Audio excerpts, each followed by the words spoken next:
자, 반갑습니다. 오늘 9월 28일 월요일입니다. 저녁 방송이고요. 오늘이 지나면 또 다시 주말 것 같은 그런 날이 오죠. 그래서 실제로 보면은 뭐 요즘에 좀 마음에 들떠 있을 것 같아요. 시장의 거래량도 좀 많이 줄어 있지 않을까 싶습니다. 거래량 뭐 지난주부터 계속 줄어들고 있는 모습이죠. 네, 별로 매매하기 싫은 그런 날일 거라 생각해요. 코스닥도 마찬가지 거래량이 줄었죠. 아무래도 이제 오늘보다 내일이 더 많이 줄지 않았을까 싶기도 하고요. 그래서 이렇게 거래량이 줄어드는 부분들은요, 일단 그 명절 전에 나타나는 특별한 부분들이기 때문에 이건 어쩔 수가 없어요. 그죠? 네. 오늘 제가 중요한 분을 한번 만나기로 돼 있어서 이따가 중요한 분을 만나러 가야 됩니다. 그래서 그렇게 됐어요. 10분만 양해해 주세요. 10분 일찍 끝나나? 뭐 하시나? 어떻게 알았어요? 이발. 귀엽죠? 군대 가는 것처럼 깎았는데, 여기 왜 자꾸 간지럽지? 군대 가는 것처럼 깎았는데, 이 모자를 안 쓰면 좋은데, 모자를 써야지 또 빛이 가리니까 어쩔 수가 없어요. 이렇게 흰머리 보여요? 흰머리. 저 오늘 하여튼, 모자를 써서 이뻐졌습니다. 네. 아주 유니크한 분을 만나게 돼서요. 잠깐 만나는 거지만 시간이 제약이 있기 때문에. 자, 아무튼 시작하도록 하겠습니다. 오늘 추석 먼저 부를게요. 화수분처럼님 어서 오시고요. 루미르안님 그리고 스카이세븐님 어서 오세요. 백마산님, 이치카님, 구레현이님, 평범한 부자님 반갑습니다. 모두 복 받으시고요. 풍림 부자님 어서 오세요. 게스트분들 모두 반갑습니다.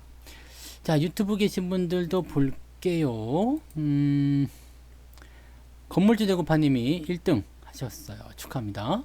1바는 선물은 없지만 뭔가 뿌듯함이 있죠? 자존감. 그 다음에 별콩님 어서 오시고요. 안젤리나 졸리님, 유영일님 어서 오세요. 총알충전님, 아이시아님 어서 오세요. MNS님 반갑습니다. 김영길님 반갑습니다. 어서 오세요. 행복한 선택님 제가 인사드렸죠? 반갑습니다. 오늘 해드릴 이야기는 사실 별거 없어요. 장이 올라왔잖아요. 문클님도 어서 오세요. 장이 올라왔잖아요. 말씀드린 대로 장이 올라왔기 때문에 사실은 뭐 특별하게 할 이야기는 없는데 오늘 왜 방송을 하고 있느냐? 뭐 시간표가 잡혔기 때문에 그런 것도 있겠지만은 시간표대로 움직여야 돼 우리는. 늘보님, 그다음에 줄리아 로버트님 어서 오세요. 사실 이 부분의 대응이 어떻게 보면 굉장히 중요하거든요. 굉장히 중요합니다. 그래서 지금 장세의 어떤 흐름들은요, 현재 유럽 시장 보시는 분들은 아시겠습니다만, 유럽 시장 상황이 일단 상승세를 보여주고 있어요. 뭐 유럽 시장은 요즘에 아시아 시장 따라가기 때문에 특별히 중요하지 않겠습니다만, 유럽이 어떻게 보면은 코로나19의 재확산 우려감 때문에 뭔가 불안감을 조성했었던 그런 진원지라고 보시면 됩니다. 근데 유럽 시장의 상황이 지금 굉장히 좋아요. 독일 같은 경우 2%대 상승, 그 다음에 프랑스가 2%대, 영국이 1%대, 이게 다 같이 올라서 일단 상승 출발해가지고 계속 그렇게 상승을 유지하고 있습니다. 이 상태라면은 미국의 기술주들의 움직임들이 나쁘지 않을 것 같아요. 미국의 기술주들이 추가 반등을 보여주게 된다면 시장 내일도 일단 상승한다고 보시면 됩니다. 상승을 하는데 문제는 어떤 식으로 상승이 나올 것이냐, 이거의 중요한 부분입니다. 일단 시황적인 부분들을 지난주로 거슬러 올라가서 설명을 좀 드릴게요. 여러분들이 그 종목에 대한 대응을 할 때, 시장에 대한 대응을 할 때 더 내릴 것인가, 바닥을 잡을 것인가, 오를 것인가에 대한 대응이 어떻게 보면 좀 어려울 수도 있어요. 어렵기도 하고, 또 저런 대응을 잘 해야지만이 뭔가 수익을 보는데 도움이 된다고 볼 수 있는 내용이거든요. 근데 잘 보시면은요, 지난주부터 말씀드렸던 게 뭐냐면, 이 주간에서는 전강 후약, 그 다음에 그 다음 지지난주는 전강 후약이었고요.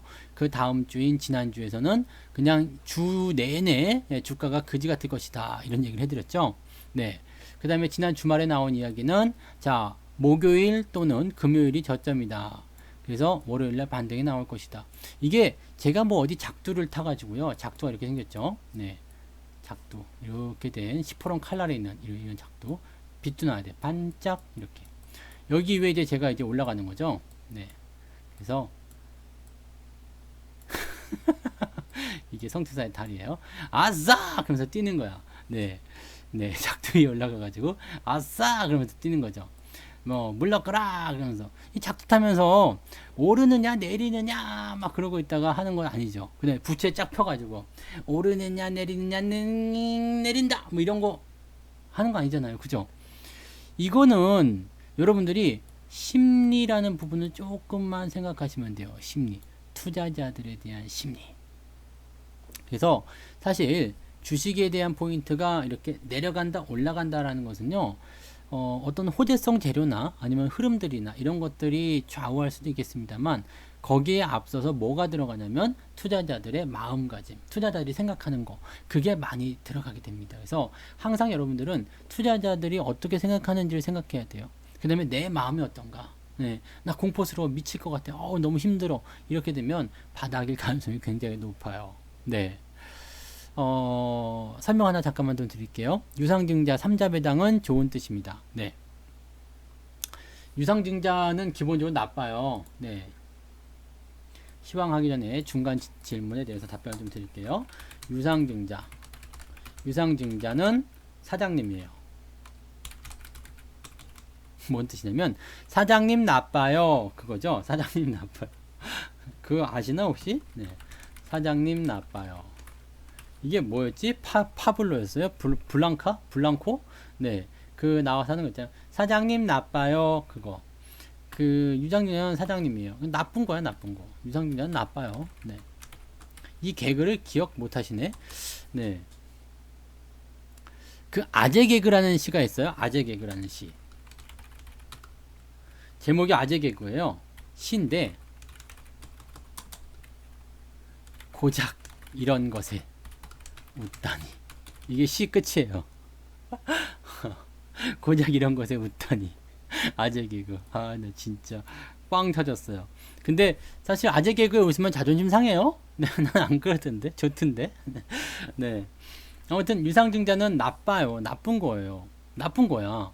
네. 왜냐면은 회사가 돈이 없어서 주주들한테 삥을 뜯는 거죠. 회사가 돈이 없어서 주주들에게 삥을 뜯는 행위. 네. 그러니까 나는 그냥 이 회사가 괜찮을 것 같아서 투자했을 뿐인데 회사가 돈을 내놓으래. 그러면서 네 새로운 주식을 줄 테니까 돈 내놔.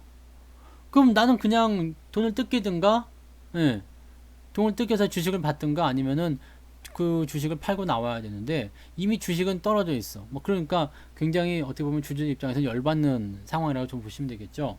그러니까 회사가 돈이 없어서 주주들에게 삥을 뜯는 행위인데 3자 배정이라게 되면 보통은 일반 주주 배정이거든요. 네. 근데 3자 배정이다 그러면 이것은 좋은 일입니다. 네. 왜냐면 회사에게 돈을 주는 누군가가 있다는 것이죠. 이게 되게 재밌는 일이에요. 옛날에는요, 부실기업들이 주주 배정으로 유상증자도 못하고 회사채도 발행 못하는 상황들이 있었을 거예요. 부실기업들이 기업 홍보용으로 썼어요. 무슨 얘기냐면, 우리 회사는 굉장히 유망한 회사예요 라고 어필을 하는 거죠. 왜냐하면 3자 배정으로 되어 있는 누구누구가, 즉 성투사가 우리 기업에 투자를 하게 됐습니다. 성투사가 우리 기업에 100억 원을 투자한대요. 여러분, 성투사가 투자하는 기업입니다. 홍보를 하는 용도로. 우리 회사 부실하지 않아요. 막 이렇게 홍보하는 용도로 썼어요.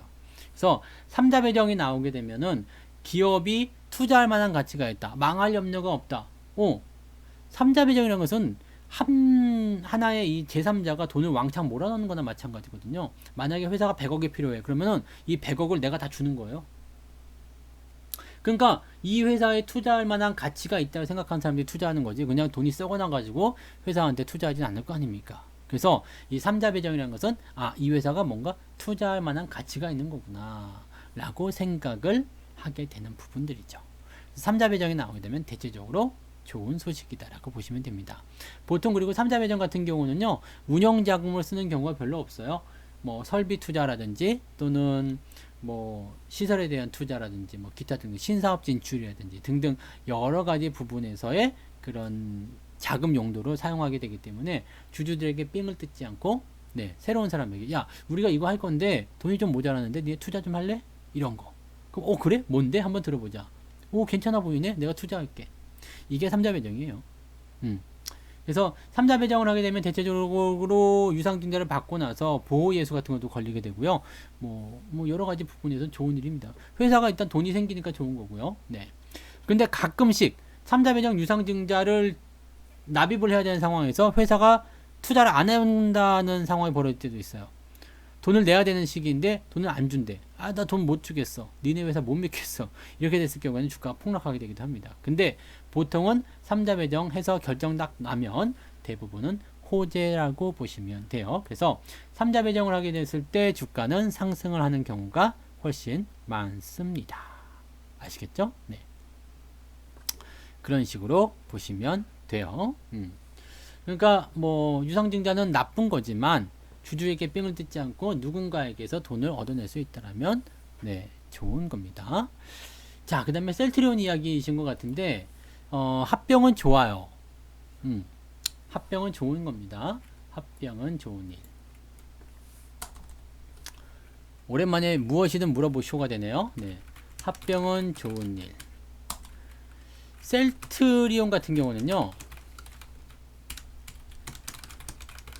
3사가 합병을 하면서 시너지가 생깁니다. 원래는 국내 판매, 뭐 제조, 해외 판매 이런 것들이 다 나눠져 있었죠. 헬스케어, 그 다음에 제약, 그 다음에 셀트리온 해가지고 다 나눠져 있었잖아요. 근데 얘네가 합쳐져요. 그럼 어떻게 될까요? 한 회사 안에서 그 모든 것을 다 한다 이거죠.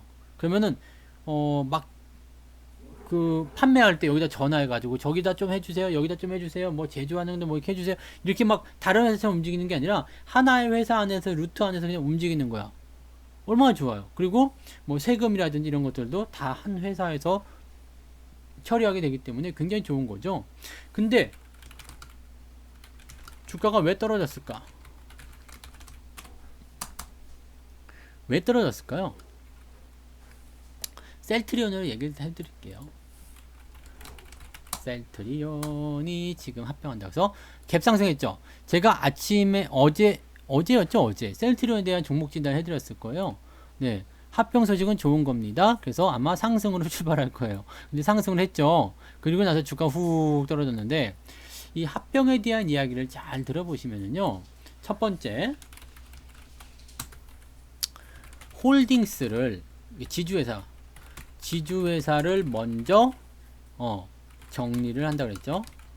셀트리온이라는 그 하나의 지주회사를 딱 정리를 해놓고 그 다음에 합병을 통해 가지고 거기에 대한 그 지배구조를 간단하게 만들어 주겠다 뭐 그런 얘기인 것 같더라고요. 그래가지고 이 지주회사를 먼저 정리를 하게 되고요. 두 번째, 합병을 진행하겠다라고 되어 있는데 문제가 있어요. 이 합병 이야기가 2019년도 올 초였나요? 2019년도 올 초인가? 뭐 하여튼 뭐 그랬던 것 같아요. 이때 나온 이야기였던 것 같아요. 무슨 이야기였냐면 주주가 원하면 합병 추진하겠다. 주주총회에서 서정진 회장은 직접 얘기한 겁니다. 네, 이때였던가? 하여튼 간에 네, 주주가 원하면 3사 합병을 직접 추진하겠다라는 이야기를 했어요. 네. 그래서 뭐 이제 코로나에 대한 부분도 주가 크게 빠지지 않고 그냥 막 치고 올라갔죠. 이게 13만원짜리가 33만원까지 올라갔으니까 또 엄청난 상승이었다고 볼 수 있겠습니다. 근데 어쨌든 이런 상승을 통해서 주가가 계속 올라갔는데 문제가 생겼어요. 무슨 문제? 합병의 시기가 언제인지 모른다. 네. 합병을 한대요. 근데 언제 하는지 몰라. 내가 갑순이를 사귀고 있어요. 갑순이랑 결혼을 할 거야. 근데 언제 하는지 몰라. 이런 거요. 네. 나 회사 취직할 거야. 근데 언제 취직할지 몰라. 그런 거. 네. 엄마가 용돈을 준대요. 근데 언제 줄지 몰라. 그런 거. 그럼 뭘까요? 아, 뭔가 기대감은 분명히 있어요. 기대감 분명히 있고 그 합병에 대한 부분들이 주가에 충분히 반영이 됐단 말이에요. 그러면서 거기에 대한 공시가 나왔어요. 합병을 추진하겠다라는 등의 얘기가 나왔어요. 그러면 이게 실질적으로 이미 시장에 반영된 부분, 그 다음에 언제 할지 모른다라는 부담감, 이런 것들이 나온 거죠. 네. 하기는 하는데 언제 할지 모르겠대. 그럼 이거 뭐지? 이렇게 되는 거죠. 언젠가 좋아질 것 같아요. 뭐 이런 거. 그러니까 어떻게 보면 또 이런 것도 있어요. 남편과 아내가 있어요. 남편이 돈을 벌러 갔어요. 아내가 물어보겠죠. 당신 열심히 일을 했는데 월급은 언제 와요? 언제 나러 와요? 들어오긴 들어오는데 언제 들어올지 모르겠어. 그럼 어떻게 돼요? 귓방망이 맞겠죠. 빡! 네. 뭐 하는 거 다니는 거야? 네. 그렇잖아요. 월급날은 월급날에 대해서 들어야지. 뭐 월급날이 10일이면 10일, 20일이면 20일 딱 해가지고 그때 들어와! 라고 얘기해줘야 되는데 언제 들어올지 모르겠는데. 네. 불확실성이죠.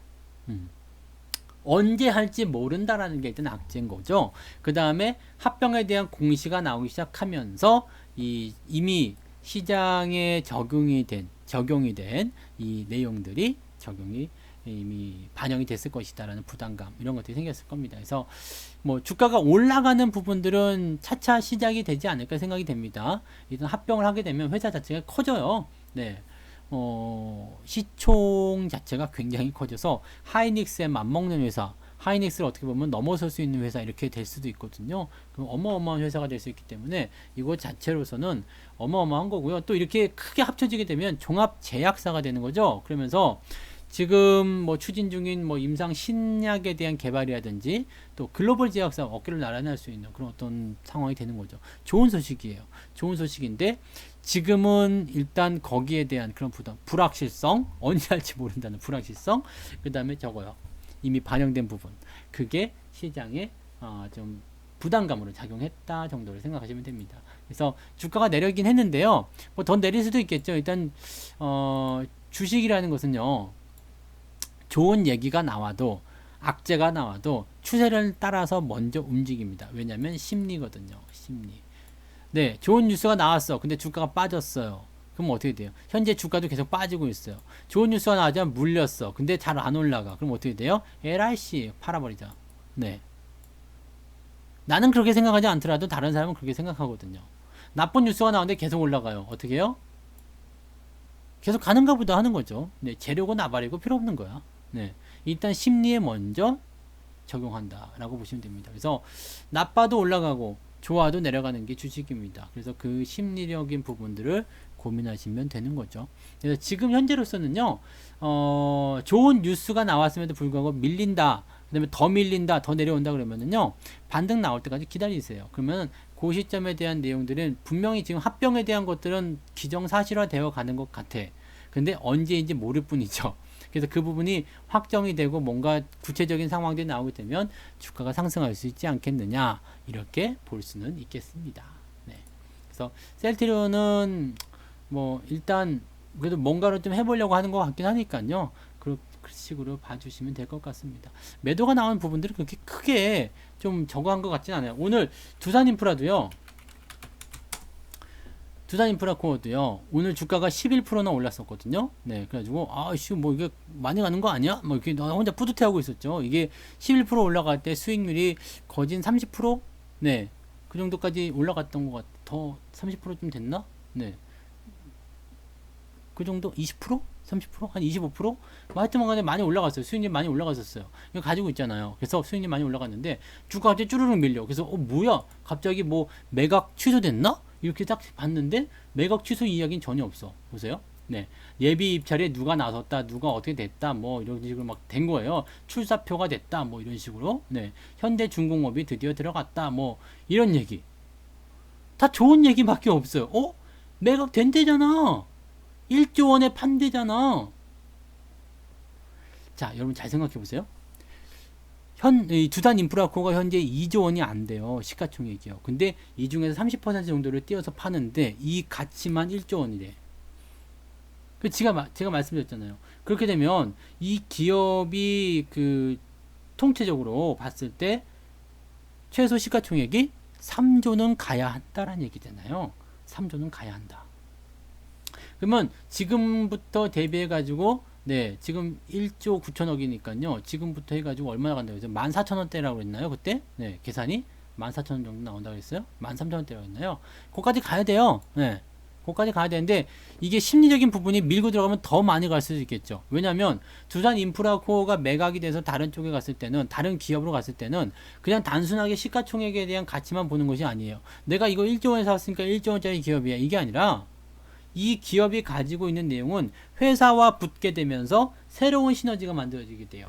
지금 두산 인프라코어를 현대중공업이 들어가서 건설기계 왕좌를 노리겠다. 이렇게 나오게 되면 어떻게 돼요? 두산중공업과 인프라코어와 서로 시너지가 나올 수 있겠죠. 아, 현대중공업하고요. 네, 나올 수 있겠죠. 그러면 이게 장난 아니거든요. 그리고 지금 이런 예비 입찰에 한 놈, 두 놈, 세 놈 이렇게 들어왔다 이거야. 여러 놈들이 들어왔어요. 그럼 어떻게 돼요? 서로 네, 내가 이거 꼭 사고 싶습니다. 제가 꼭 사고 싶습니다. 그 경매 아시죠? 자, 10,000원 나왔습니다. 만원. 자, 1,500원. 1,500원 나왔습니다. 11,000원 없으신가요? 네. 하나, 둘, 12,000원. 네. 그거잖아, 그거. 네. 그래서 얼마만큼 이런 자금들을 지원할 수 있겠느냐. 지금 1조 원을 보고 있는데 경우에 따라서 더 좋아질 수도 있겠죠. 어쨌든 중요한 건 이거예요. 매각이 된다. 사겠다는 사람이 있다. 1조 원 제시를 했어요. 사겠다는 사람이 있어요. 그럼 이건 호재예요. 호재인데 왜 내렸을까? 네. 제가 요까지 이거 마이너스 8%까지 밀리더라고요. 9%? 네. 그럼 제가 문자 보냈죠. 이거 밀려야 될 악재가 아닙니다. 네. 밀리는 거 신경 쓰지 마세요. 냅둬 버리세요. 내려오면 더 사버리자. 네. 매각 이슈가 나와서 이 정도로 싱겁게 끝나는 경우는 없었어요. 그래서 이런 부분들. 일단은 근데 재료가 노출됐다. 이런 쪽으로 많이들 판단들을 하긴 하더라고요. 판단들을 하긴 하는데 그것은 어느 정도 시장에 반영이 됐을 때 이야기죠. 셀트리온 같은 경우는 이미 합병에 대한 이슈가 많이 반영이 됐거든요. 많이 올랐잖아요. 이거는 한 2배, 한 100배, 100% 정도 올랐잖아요. 그러니까 많이 올랐다 볼 수 있겠죠. 근데 두산 인프라코어는 뭐 올라간 게 뭐 있어야지. 뭐 이게 뭐 있어요. 그 다음에 매각에 대한 이슈가 이제 막 나오기 시작하는 부분들인데 이걸로 여러분들이 끝내기는 너무 아쉽죠. 그래서 요거는 올라간 것도 없고, 네, 재료가 노출됐다 해서 주가가 밀렸다? 아, 글쎄. 그렇잖아요? 네. 보너스를 준대요. 회사에서 자, 이번 달에 고생들 하셨습니다. 보너스를 드리겠습니다. 보너스를 딱 준대요. 그 소식이 전해졌어. 회사 직원들이 아, 이번 달에 보너스 준대. 기분 더럽네. 씨. 그렇지 않잖아요. 네. 아, 이런 경우는 있겠다. 자, 이번 달에 보너스 나오니까 오늘 한 잔 빨아 삐리뽀 이런 거, 네, 이렇게, 네, 미리 쓰자 이런 건 있을 수 있겠다, 그죠? 야, 보너스 100만 원 나오니까 50만 원만 먼저 빨아버리자, 뭐 이런 거, 네, 있을 수 있겠습니다만, 그런 경우를 제외하고서는, 네, 특별히 보너스 주는 게 악재가 되지 않잖아요. 매각은 무조건 호재예요. 그다음에 새로운 기업들과의 어떤 시너지 이런 것들이 나올 수 있기 때문에 그렇게 받아들이시면 됩니다. 그래서 이런 재료들이 있어요. 근데 심리가 이렇게 흔들어지는 것, 또 갖다가 때려버리는 그런 세력들, 이런 부분들, 단타성 물량들이죠. 그러니까 이런 것들은 그냥 여러분들이 신경 쓰지 않으셔도 됩니다. 아, 그리고 지나고 나면 또 올라가는 거예요. 그래서 단기적 변동성이 나올 때 밑에서 잡을 수 있으면 훌륭하게 공략하시는 것도 좋다. 그 말씀 드립니다. 자, 그럼 이제 시장 이야기로 다시 가요. 네. 시장으로 다시 가요. 시황 이야기 다시 들어가면 이제 유상증자 합병 이런 이야기들 다 해드렸고요. 시장으로 다시 넘어가게 되면 이제 어떻게 봐야 될까요? 시황을 좀 보시면 쭉 내려가는 부분들. 그래서 가장 중요하게 여러분들이 판단하셔야 되는 것은 요것과 요것이에요. 뭐가 달랐나 라는 부분인데 여기서는 도대체 왜 빠졌을까? 그 다음에 여기서는 왜 지지가 되었을까? 뭐가 달랐을까? 아직 이해가 안 되시는 분들이 분명히 있으리라 생각합니다. 여기 뭐가 다른데요? 네. 뭐가 다를까요? 생긴 게 좀 다르지. 생긴 게 좀 다르죠. 그래도 뭐가 다를까요? 뭘까요? 왜 저기서는 바닥이라고 생각하고 여기서는 아니라고 생각했을까? 이런 부분들인데 문제는 뭐냐면요. 지지선에 있습니다. 네, 중요한 포인트는 지지선에 있어요. 항상 여러분들 생각하실 때는요, 아래쪽에 지지선이 있어요. 이 지지. 지지예요. 그 다음에 위쪽에 주가가 있잖아요. 그러면 얘는 여기서 여기만큼 가고 싶은 욕구가 있어요. 네. 딱 내가 마음에 드는 이성을 발견했어요. 그럼 가까이서 보고 싶은 욕구가 있을 거 아니에요. 그죠? 없나? 네, 그런 거 없어요? 나는 있던데. 네, 가까이서 이렇게 보고 싶잖아요. 네, 그러니까 모니터 앞으로 오세요. 나 가까이서 보고 싶으면 모니터 앞으로 와, 들어와. 네, 그러니까 성투사가 관심 있으면 가까이서 보고 싶잖아요. 모니터 이렇게 확대해가지고 보고 싶고, 네, 그런 거죠. 그러니까 주가가 내려갈 때도 마찬가지. 저기가 지지선이면 저까지 한번 가보자. 이런 욕구가 있어요. 이게 저항선이면 저기까지 한번 가보자. 이런 욕구가 있단 말이죠. 그래서 밑에서 올라갈 때는요, 위쪽에 저항란이 어딘지 살펴보고 거기까지 가겠구나를 목표 주가를 세울 수 있어요. 네. 그 다음에 아래쪽에 지지선이 있어. 주가가 위에 있어. 현재 내려오는 상황이야. 그러면 어떻게 돼요? 저 밑에 지지선 한번 확인을 해보자가 되는 겁니다. 그러면요, 여기서 아주 기가 막히게 잘 나온 사례가 생깁니다. 자, 여기서도 이제 지난 8월달 투매 시장이요. 네, 8월달 투매 시점에서 여기서도 제가 똑같이 말씀드려요. 더 빠집니다, 여러분. 그죠? 더 빠집니다. 더 빠지니까 이거 기분 더럽게 나쁜 거예요. 더 빠집니다. 더 빠졌죠. 바닥입니다. 사십시오. 근데 바로 올라가죠. 그러니까 이 내용도 똑같아요. 여기서는 뭐였냐면 아래쪽 지지선이 많이 남아있다는 이야기죠. 네. 근데 여기서는요. 아래쪽 지지선 꼬리를 달았잖아. 꼬리 달고 올라가는데 이거는 괜찮은 거 아닙니까? 지지선 터치했잖아요. 뭐가 달랐냐면요. 캔들의 크기가 기분이 나쁜 거예요. 자, 지지선을 터치하고요. 꼬리를 달고 올라가려면 뭐가 돼야 되냐면 생긴 게 좀 이상하다. 네. 꼬리가 있네. 이렇게. 네, 아무튼 꼬리를 이거 뭐야 이거? 네. 지워. 네, 아무튼 지지선에서 이제 꼬리를 달고 이렇게 올라. 왜 캔들이 이렇게 그려진 거야? 네모나게 그려야지. 이렇게 되는 거잖아요. 꼬리를 달고 올라갈 때는요, 이 대가리가 몸통이 작아야 돼요. 즉 몸통이 크다라는 것은 뭐냐면 아직까지 매도에 대한 압박이 크다는 얘기예요. 매도 압박이 크다. 몸통이 작으면 작을수록 어때요? 네. 작으면 작을수록 또는 양봉이 나올수록 어떻게 돼요? 밑에서부터 치고 올라가는 매수의 힘이 강했다는 얘기죠. 이건 기분이 더러운 거예요. 네. 밑에부터 치고 올라가긴 했는데 긴가민가 또는 이건 아직은 아니야 라는 느낌이 나오는 거죠. 그래서 지금은 이거 기분 나빠요. 아닌 것 같아요. 매수하지 마세요 라는 의견을 드린 게 그래서 그런 거죠. 한 번 더 빠졌어요. 한 번 더 빠졌는데 지금 여기 라인대에서는요, 이게요, 0.7에서 마이너스 0.29, 플러스, 아니지. 여기 라인대. 마이너스, 시가가 마이너스 1.61이에요. 그 다음에 종가가 2.59. 한 1% 정도 더 하락을 했죠. 더 하락했는데, 요때 상황을 좀 가볼게요. 그게, 요 날이죠, 요 날. 네, 요 날. 짜잔짠 뭐가 보여요? 여기는 이렇게 갔지만 요거 자체가 기분이 나빴던 거예요. 뭔가 반등이 나올 수 있었지만 이건 아니었고요. 이거는 뭐예요? 주가가 내려서 시작했는데요. 네, 뭘 해줬냐면 마지막에 지지선이 좀 나왔어요. 그러니까 이때가 바닥인가 아닌가에 대한 관점을 확실하게 잡을 수는 없었어요. 그래서 오늘이 바닥이 아니면 내일쯤 바닥이 나올 수 있다. 왜냐면 지지선을 이미 통과했거든요. 근데 여기서 더 밀릴 수도 있었겠죠. 근데 만약에 바닥이 나온다면 이날이 아니면 금요일이다 이 얘기죠. 그래서 요걸 딱 봤더니 금요일날 이런 식으로 해서 이런 식으로 이렇게 나오더라고요. 그러면 저는 여기서 거의 확신을 했죠. 이평선단 모아가고 가면은 요거는 문제 없는 거예요. 그래서 오늘은 주가가 반등이 나간 거죠. 그러니까 사실 이제 주가가 흘러가는 흐름들을 보게 되시면 요 포지션은요, 더 약해 보이긴 하지만 이동평균선이 이렇게 아래쪽 지지선에서 딱 걸고 들어가는 거, 그 다음에 아래쪽 꼬리 달고 올라가는 거. 사실 이 금요일날 제가 무료 방송 해드리면서 오전에 건드리지 마세요 라고 말씀드리고 오후에 매수가 들어갔단 말이에요. 네, 오전에는 건드릴 게 없었어요. 쭉 올라가서 플러스 나고 막 그랬잖아요. 그래서 빨간색 양봉, 플러스는 아니었지만 빨간색, 플러스였죠. 빨간색 양봉. 그 다음에 이건 플러스 마감했잖아요. 그러니까 밑바닥에서 이제 어느 정도 더 안 내리겠다라는 확신을 줄 수 있는 거죠. 계속 마이너스라는 어떤 느낌도 주고 있었는데 플러스 거기다 꼬리 달고 올라가지고요. 네, 밑으로 말아서 올려주는 모습들. 이게 오전까지 계속 유지되다가 오후에 살짝 밀렸는데 그 부분도 역시 플러스 마감이에요. 그렇다면 주말 오후에 바닥을 잡았다라고 확신할 수가 있는 거죠.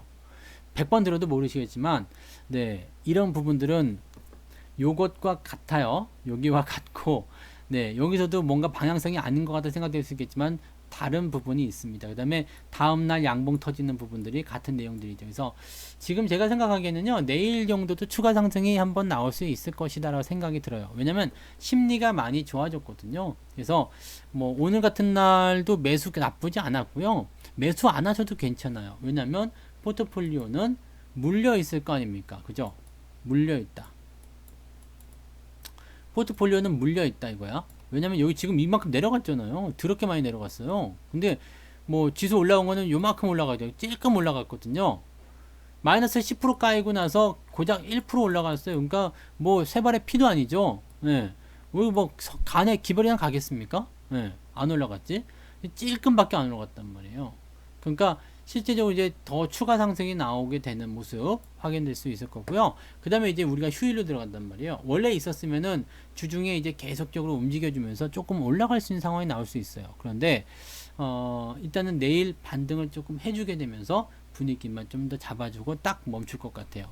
그러면 이제 주 후반, 즉 명절이 지나고 난 이후에 주가 추이가 어떻게 될 것이냐는 이제 상승을 내일은 만들어내고 나서 내일은 상승을 만들어내고 나서 그 다음에 명절에 들어가게 될 텐데 명절 동안에 가장 시장에 영향을 줄 수 있는 게 어디예요? 미국이잖아요. 미국. 이거 뭐야 이거? 미국. 네. 미국이죠. 미국의 상황은 어떠냐 이거예요. 특별한 게 없어요. 가장 중요한 게 트럼프의 대선 토론인데 트럼프가 이기게 되면 더 좋을 거고요. 지더라도 뭐 당장은 큰 영향 없을 것 같아요. 그래서 현재 시점에서는 악재를 생산해낼 수 있는 부분들은 이미 시장에 반영이 많이 됐고요. 기술주들도 이미 많이 떨어졌기 때문에 어느 정도 상승이 진행되고 나면 변동은 보일 수 있어도 추가 하락에 대한 위험도가 크지 않다는 이야기예요. 그렇다면 어떻게 될까요? 시장은 상승 이후에 횡보 흐름이 나타날 수 있는 상황.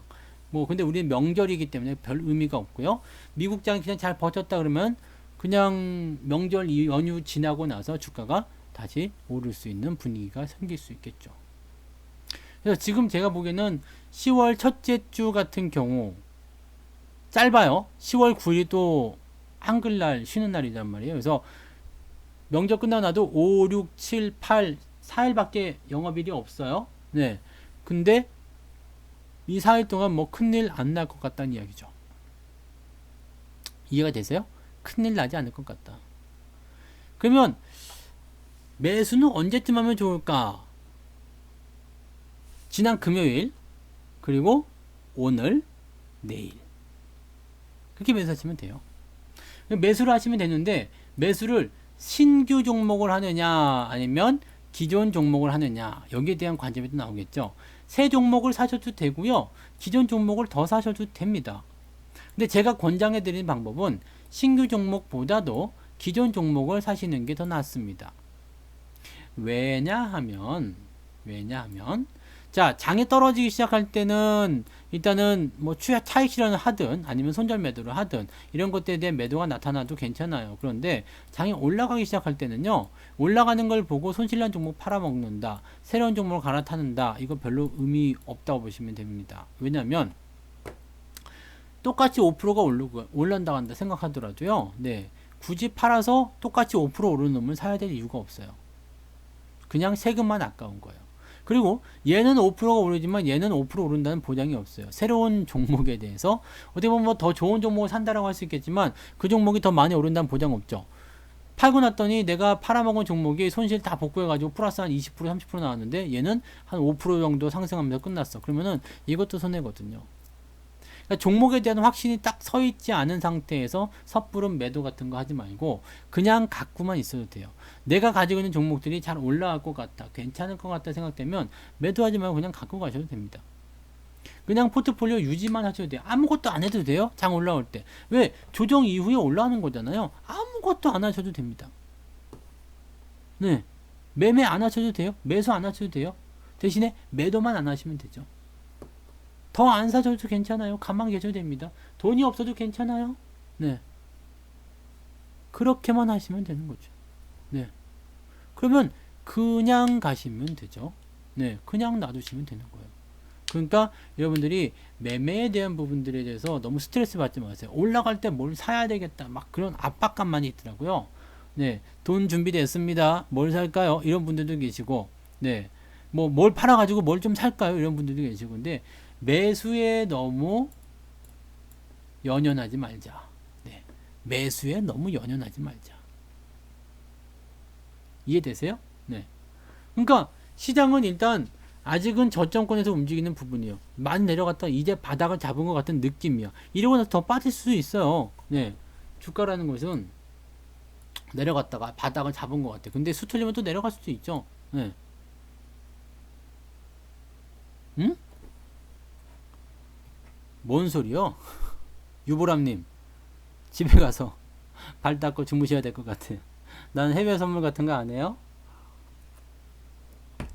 뭔 소리 하는 건지 모르겠다. 네. 진짜 이 개그맨들 너무 많은 것 같아. 네. 유튜브에는 역시 네, 참 재밌는 사람들 많아. 그래요. 뭔 소리인지 모르겠는데 네, 아무튼 가세요. 네, 나는 선물 안 합니다. 그냥 국내 주식만 하는 사람이에요. 네, 나 처음 보지. 그죠? 좋아요 누르고 가세요. 오신 김에. 네. 잘못했으니까 네. 좋아요 꼭 누르고 가. 그래야지 보람찬 오늘 하루가 됐을 겁니다. 아시겠죠? 보람찬 하루 일을 끝마치고서 네. 좋아요 누르고 가세요.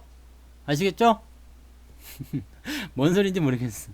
근데 해외 선물은 안 해요. 네, 해외 선물은 안 하고 우리 선물 안 합니다. 네. 누군지 모르겠어요. 누군지 모르니까 여기서 왜 욕을 해주라 그래. 네. 여기는 그냥 뭐라 그럴까요?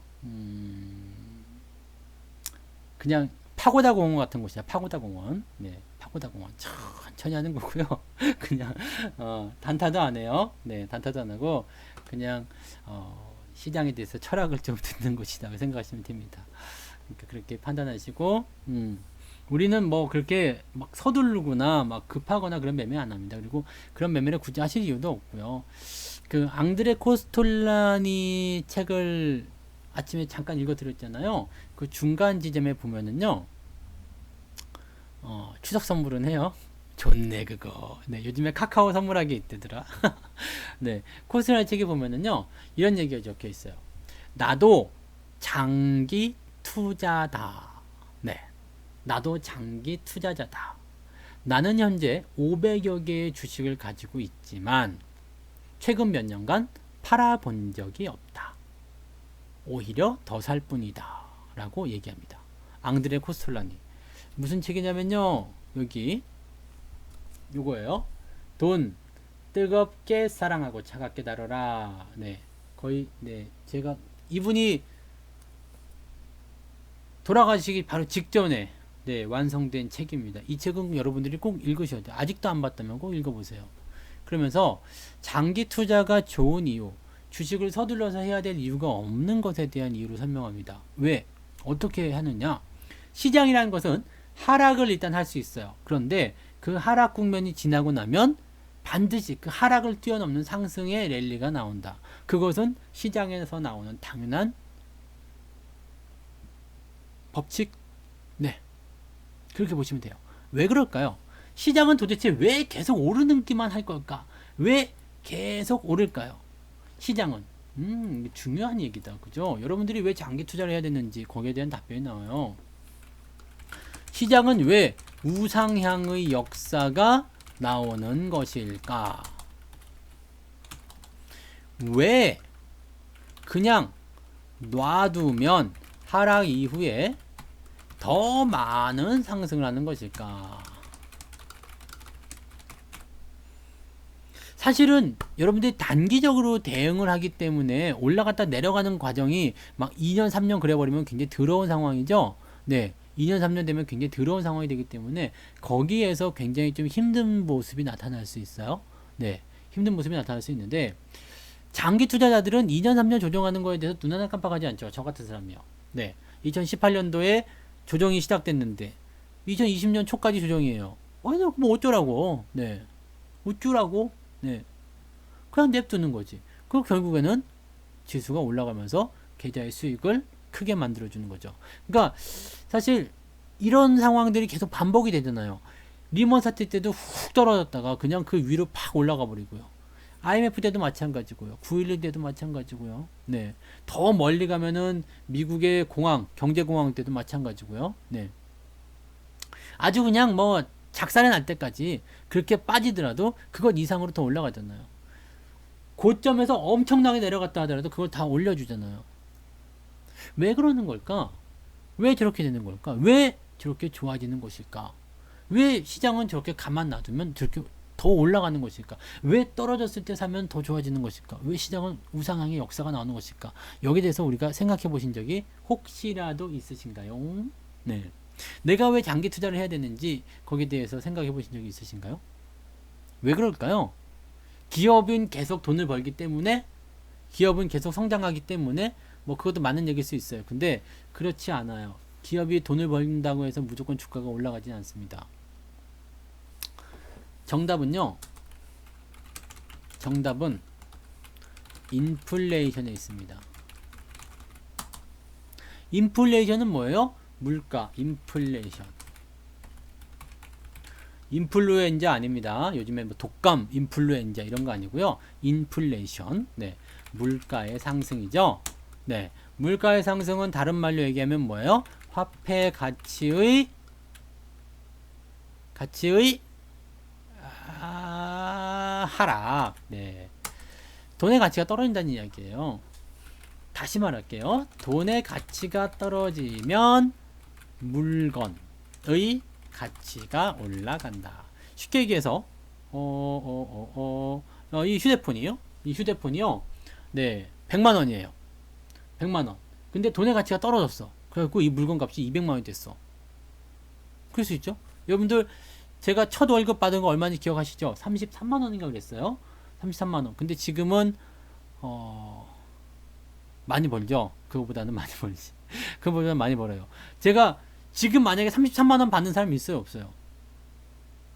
지금 33만 원 받고 한 달에 33만 원 죽도록 일했는데 나 아침에 8시 30분까지 출근해 가지고요. 저녁에 6시 30분에 야근할 때도 있었어요. 야근까지 하게 되더라도 뭐 50만 원 넘어갔나? 뭐 겨우 그랬나? 뭐 가장 많이 받을 때가 한 70만 원 받던 것 같아요. 철야 막 그냥 밤새도록 하고 막 그럴 때. 예. 그런 정도. 지금 뭐 그렇게까지 안 하죠. 요즘에는 뭐 밤새서 일하고 뭐 철야하고 그러면은요 몇백씩은 받아 먹어야죠. 그죠? 왜 그렇게 된 거예요? 옛날에는 33만 원 첫 월급 받아도 어떻게 했어요? 함박 스테이크 사 먹고 옷도 사 입고 토큰도 사서 쓰고 뭐 그러고도 돈이 남아가지고 은행에다 예금 적금까지 넣었어요. 지금은요. 택도 없어. 33만 원 가지고 누가 해바랍니까? 지금 뭐 저기 가가지고 옷 한 번만 사도 33만 원 그냥 깨집니다. 네. 뭐예요? 돈의 가치가 떨어진 거죠. 돈의 가치가 떨어졌다는 것은 다시 얘기하면 주식은 뭐예요? 돈이에요? 물건이에요? 물건이지. 물건. 무조건 올라갈 수밖에 없어요. 자본주의는 인플레이션이 계속 있습니다. 약하게든 세게든 계속해서 나오게 됩니다.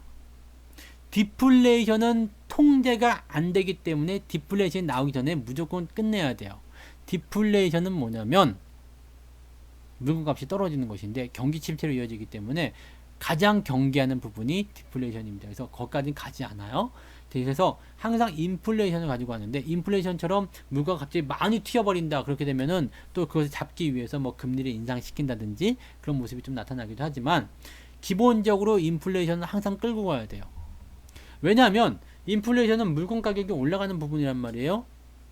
그리고 화폐의 가치가 떨어지는 부분입니다. 그렇게 돼야지만이 사람들이 경제 활동을 하려고 해요. 내가 100만 원 받다가 150만 원 받게 됐어요. 월급 인상이 되잖아요. 150만 원 받게 됐어. 기분 좋죠. 근데 물건 값도 그만큼 올라가요. 100만 원 하던 게 150만 원에 팔려요. 냉장고 100만 원 하던 게 150만 원에 팔린다고. 근데 내 월급도 100만 원에서 150만 원 올라가겠죠? 인플레이션 같이 올라가는 거예요. 주가는요. 맞춰서 같이 올라가는 겁니다. 잘 생각해 보세요. 100만 원짜리 냉장고를 팔던 기업이 인플레이션을 통해 가지고 200만 원에 팔기 시작했대요. 실적이 어떻게 될까요? 2배로 늘어납니다. 이해가 되세요? 기업의 가치는요. 시총은 2배로 커져야 되겠죠. 장기 투자를 해서 무조건 수익을 봐야 되는 이유는 여기에 있는 거예요. 그래서 여러분들이 그냥 너무 고점에서 한다거나 아니면 회사가 망해버린다거나 네 그렇게 되는 경우가 아니라면요. 여러분들 그냥 장기 투자하시면 돼요. 망하지 않은 회사 기본적으로 그냥 뭐 실적 적자 안 나고 잘 가는 기업들 그런 거 갖고 있으면 장기 투자 그냥 하시면 돼요. 그럼 여러분들 돈 잃어버릴 염려가 없어요. 걱정이 없어요. 길게 놔두시면 됩니다. 앙드레 코스톨라니도 500개의 주식을 보유했대요. 세상에 좋은 주식이 얼마나 많겠습니까? 해외 주식 사셔도 괜찮아요. 해외 주식 여러분들 뭐 아마존 뭐 애플 이런 거 사신다고 하는데 고점에서만 안 사시면 된다고 저는 생각해요. 고점에서만 안 사시면 되죠 뭐. 어쨌든 걔네들도 올라가지 않겠습니까? 그죠? 네. 월마트 뭐 이런 거 어쨌든 망하지 않는 이상 올라가겠죠 뭐 지들이. 그쵸? 워렌 버핏이 생각했던 부분이 이거잖아요. 맥도날드와 코카콜라. 망하지 않으니까 물건 가격이 계속적으로 올라가는 부분이잖아요. 근데 더 멋진 게 있어요. 주식은 장기 투자를 하게 되면 인플레이션 뿐만 아니라 뭐가 있냐면 복리의 마법이 생겨요. 아인슈타인이 이야기한 인류가 개발한 가장 엄청난 마법이라고 얘기하는 바로 복리의 마법. 만원짜리인데 2만원이 됐어. 그 다음에 2만원짜리가 3만원이 됐어. 4만원이 됐어. 그 다음부터는 복리가 계속 뭐 원래 있던 게 그냥 이만큼 커지고 이만큼 커지고 이만큼 커지고 그게 뭐죠? 스노우볼 효과. 영어 썼다. 스노우볼. 눈덩이 효과죠. 계속 굴리면 점점점 커지잖아. 왜? 굴러가는 게 커지니까. 처음에는 10만원 갖고 굴렸지만 이게 원금이 커지고 100만원을 굴러가요. 1000만원을 굴러가요. 1억원을 굴러가요. 수익률 자체가 굉장히 커진다는 이야기입니다. 무식하게 커지게 돼요. 주식은 장기 투자를 해야 되는 이유가 여기서 확실하게 드러난다는 이야기입니다. 아시겠죠? 그래서 사실은 오늘 시황 같은 건 뭐 별 의미는 없어요. 그냥 어느 정도 올라갈 것이다. 뭐 이제 명절 전이기 때문에 내일 올라가는 것에 대해서 뭐 내일도 사셔도 됩니다. 주식 매수하셔도 되고요. 오늘도 사셨어도 괜찮고요. 지난 주말에 사셨어도 괜찮아요. 또 아무것도 안 사시고 그냥 가만히 갖고만 계셔도 괜찮아요. 어쨌든 주식은 떨어지든 어쩌든 다시 올라가게 될 테니까요.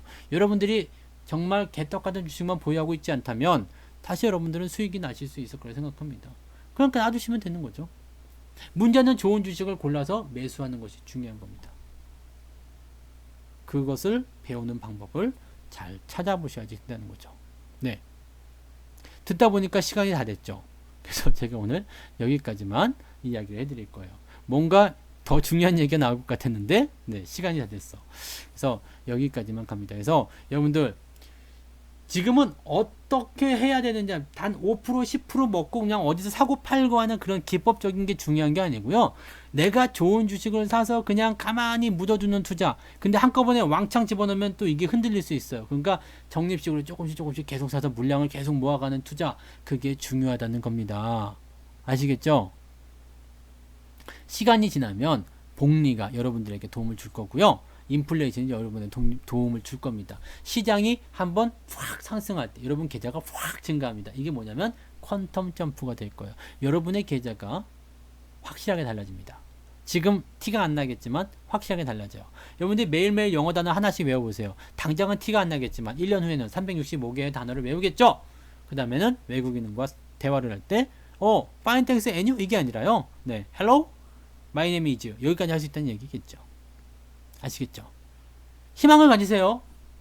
주식 투자는 여러분들에게 부자 될 수 있는 단 하나의 유일한 방법입니다.